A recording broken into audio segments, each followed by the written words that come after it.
अत्रि मुनि से विदा लेकर राम ने दंडक वन में प्रवेश किया। बड़ा हरा भरा और घना वन था।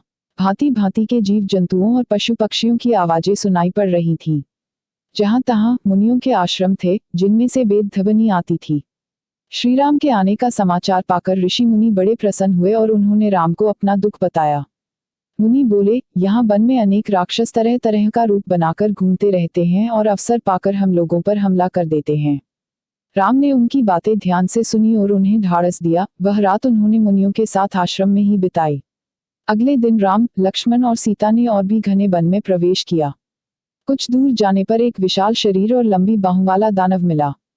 उसने झपटकर सीता को पकड़ लिया और राम लक्ष्मण से डपटकर बोला, ढोंगियों, तुम कौन हो? मुनि का भेष बना लिया है और ऐसी सुंदर स्त्री लिए घूम रहे हो। यह मेरे काम की है, भाग जाओ। राम ने पूछा, तुम कौन हो? वह गरज कर बोला, मैं महाबली विराट हूँ। जल्दी भागो, नहीं तो फाड़ कर खा जाऊंगा। राम लक्ष्मण ने उन पर बाणों की वर्षा शुरू कर दी। विराट क्रोध से पागल हो गया। बाणों की वर्षा की कुछ भी परवाह न करके वह राम लक्ष्मण पर झपटा। दोनों भाइयों को अपनी लंबी भुजाओं में जकड़कर वह एक ओर को चल पड़ा। यह देखकर सीता जोर जोर से रोने चिल्लाने लगी। राम लक्ष्मण ने उसके दोनों हाथ मरोड़कर तोड़ डाले। तब राक्षस जमीन पर गिर पड़ा। राम लक्ष्मण ने एक बहुत बड़ा गड्ढा खोदा और टोंक पीटकर उसे जिंदा ही जमीन में गाड़ दिया। वहां से चलकर राम शरबन मुनि के आश्रम में पहुंचे। शरबन मुनि ने कहा, आपके दर्शन से मेरी लालसा पूरी हुई। आपने अच्छा किया कि यहाँ आ गए। ऋषि मुनियों की रक्षा हो जाएगी। आपको देखने के बाद अब मैं और कुछ नहीं देखना चाहता।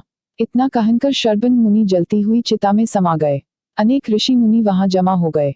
उन्होंने हड्डियों के ढेर दिखाकर राम से कहा कि ये ऋषियों के कंकाल हैं, जिनको राक्षसों ने खा डाला है। राम ने कहा, डरे नहीं, मैं राक्षसों का नाश कर दूंगा। अब राम सुतीक्ष्ण मुनि के आश्रम में पहुंचे। सुतीक्ष्ण मुनि अगस्त्य ऋषि के शिष्य थे और के बड़े भक्त थे। श्रीराम का स्वागत सत्कार कर उन्होंने भी राक्षसों के अत्याचार की कहानियां राम को सुनाई। उस दिन राम लक्ष्मण और सीता सुतीक्ष्ण के आश्रम में ही टिक गए। अगले दिन वे फिर चल पड़े और दंडक वन के विभिन्न स्थानों में रहे। सीता जी कहती, आर्यपुत्र, वन में रहकर राक्षसों से बैर मोल लेना मुझे ठीक नहीं जान पड़ता।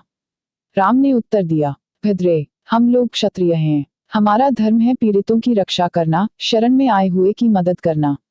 ऋषियों को मैं भरोसे कैसे छोड़ सकता हूँ। इस प्रकार दंडक वन में घूमते घूमते 10 वर्ष बीत गए। लौटकर वे फिर सुतीक्ष्ण मुनि के आश्रम में आ गए। सुतीक्ष्ण ने उन्हें अगस्त्य ऋषि से मिलने का परामर्श दिया। सुतीक्ष्ण के आश्रम से 5 योजन दूर आर्य श्रेष्ठ अगस्त्य ऋषि का आश्रम था। राम, लक्ष्मण और सीता उसी ओर चल दिए। मार्ग में श्रीराम ने बताया कि अगस्त्य ही सबसे पहले विंध्याचल को पाकर यहाँ आए। उन्होंने ही दक्षिण दिशा का द्वार खोला। उनसे राक्षस डरते हैं और उन्हीं के भरोसे दूसरे ऋषि यहाँ आ पहुंचे हैं। उनके दर्शन कर आज हम धन्य होंगे। उन्हीं की आज्ञा से हम वनवास का शेष समय काटेंगे। श्रीराम के आने का समाचार पाकर अगस्त्य ऋषि बाहर आए। राम, लक्ष्मण और सीता ने उनके चरणों में प्रणाम किया। मुनि ने सबको आसन देकर कंदमूल फल खाने को दिए। राम को तरह तरह के उपदेश देकर बोले, अच्छा किया आप यहाँ तक आ गए। मैं स्वयं आपसे मिलना चाहता था। आपका सब हाल मैं जान चुका हूँ। आपकी शक्ति भी जानता हूँ। राक्षसों को मारकर जनस्थान की रक्षा करना आपका काम होगा, जिससे ऋषि मुनि यहाँ बैठ के जप तप कर सके। यह कहकर अगस्त्य ऋषि ने दिव्य अस्त्र शस्त्र राम को दिए। विष्णु से प्राप्त महाधनुष दिया, ब्रह्मा से मिला हुआ एक अमोघ बाण दिया और इंद्र से मिले हुए तरकश दिए, जो सदा बाणों से भरे रहते थे। सोने की मूठ वाला एक खग भी उन्होंने श्री राम को दिया। श्रीराम ने इन दिव्य शस्त्रों को सिर से लगाकर ग्रहण किया। तब मुनि ने राम से कहा, यहाँ से 2 योजन दूर गोदावरी नदी के किनारे पंचवटी नामक एक स्थान है। वनवास का शेष समय वहीं व्यतीत करो।